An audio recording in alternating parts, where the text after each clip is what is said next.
Hello everyone, Radhe Krishna. So welcome to episode 15 of ભૂખ લગી ક્યાં. તો આજે આપણે બનાવવાની છે એકદમ ક્રિસ્પી એવી રાજસ્થાની પ્યાજ કચોરી. તો ચાલો આપણે રેસીપી શરૂ કરીએ. તો સૌથી પહેલાં તો આપણે આ મેંદાનો લોટ લીધો છે ને એમાં છે ને આપણે અજમા નાખવાના છે ને થોડું એવું આપણે સ્વાદ પ્રમાણે મીઠું નાખવાનું છે. એમાં આપણે તેલ નાખવાનું છે 2 પાવડા જેટલું.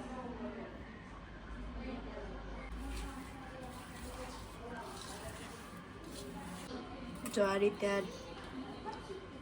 તો લોટ ભેગો થઈ જાય એ રીતનું આપણે મોણ નાખવાનું છે.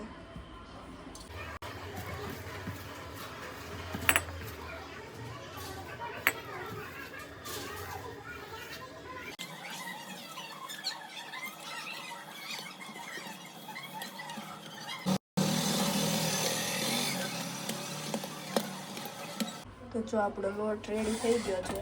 આટલો કઠણ કે ઢીલો રાખવાનો છે. એને આપણે આ રીતે ઢાંકીને મૂકી દેવાનો છે.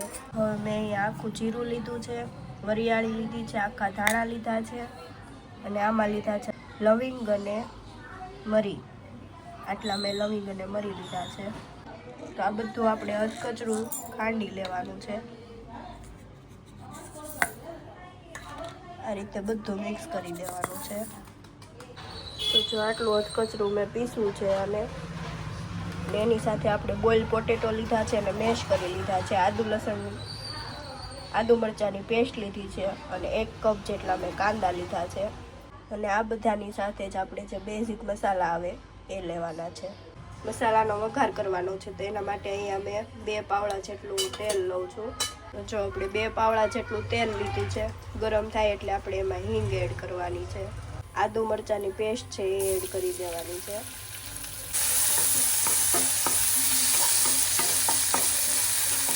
અને હવે આપણે જે આ મસાલો તૈયાર કર્યો તો એ એડ કરી દેવાનો છે.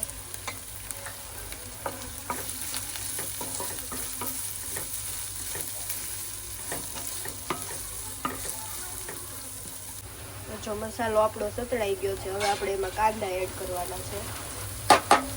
ગોલ્ડન બ્રાઉન થાય ત્યાં સુધી કાંદાને ચડવા દેવાના છે. હવે એમાં આપણે છે ને થોડોક એવો ગરમ મસાલો એડ કરવાનો છે.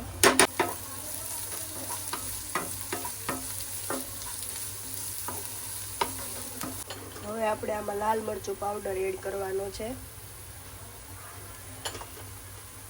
1.5 ચમચી જેટલો લાલ મરચું પાવડર એડ કર્યો છે. 1/2 ચમચી જેટલી હળદર એડ કરી છે. મિક્સ કરી લેવાનું છે.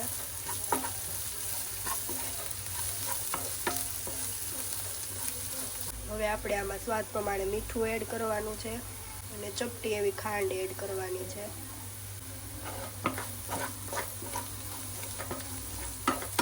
આપણે જે બોઇલ્ડ પોટેટો લીધા હતા એ પણ એડ કરી દેવાના છે.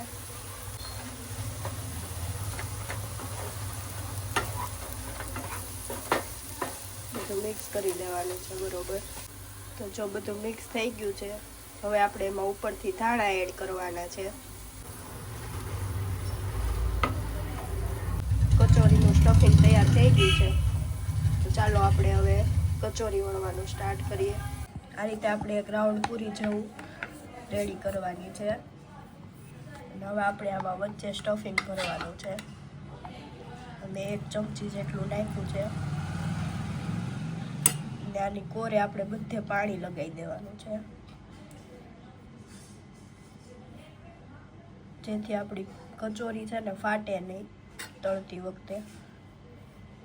આ રીતે બધે પાણી લગાવી દીધું છે.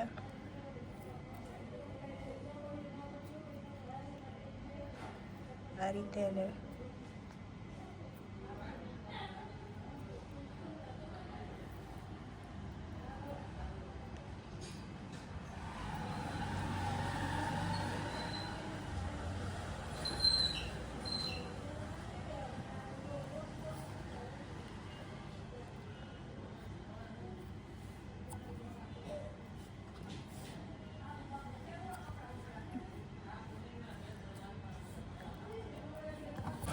આ રીતે તૈયાર થઈ જાય પછી આપણે એને આ રીતે દબી દેવાનું છે. તો જો આપણી કચોરી રેડી છે.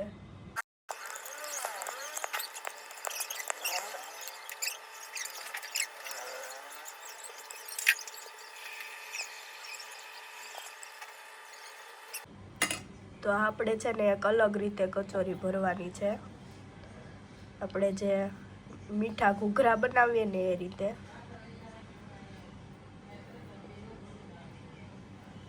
જો અલગ રીતે હું વાળતા તમને શીખવાડું.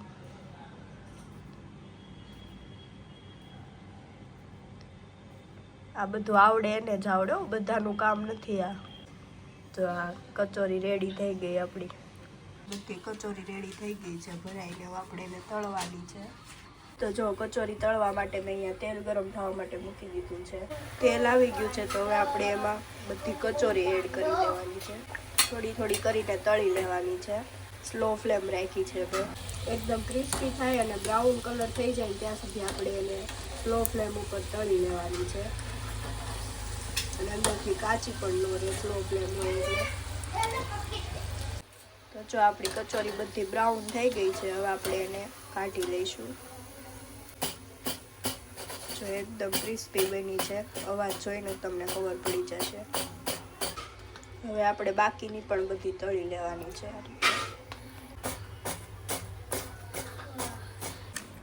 જો આપણી ટેસ્ટી કચોરી એકદમ ક્રિસ્પી રેડી થઈ ગઈ છે. તો જો આપણી એકદમ ક્રિસ્પી કચોરી રેડી થઈ ગઈ છે. તમે ખાલી અવાજ સાંભળો એનો.